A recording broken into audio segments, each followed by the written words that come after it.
Papuntahan nga si Mari Susan. Ano si Mari Susan? Mari Susan! Hi, Marilis! Aba, bakit ka nandito? Anong gagawin mo? Abay, makikidismiss na. Alam mo na, diba? Makikidismiss naman ako kapag pupunta ko dito, diba?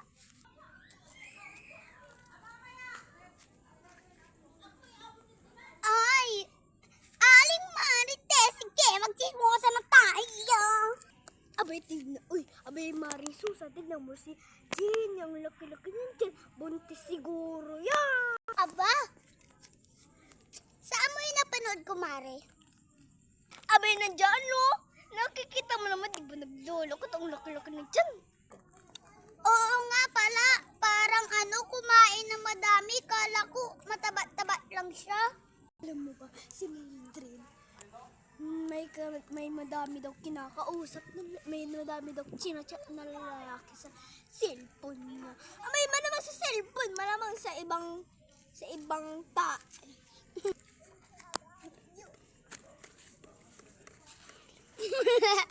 Ay, totoo ba, Mari?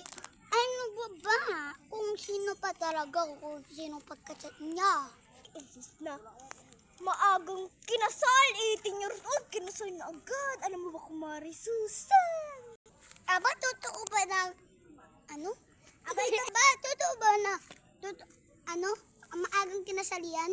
Oo nga, Gosh, makaalis na nga lang. Baboy, makakaalis na nga lang kasi meron pa akong babantay ng mga anak ko na kasi madami sila.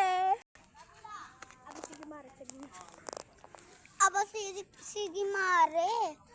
Ako nga din dalawa lang anak kong kunti-kunti.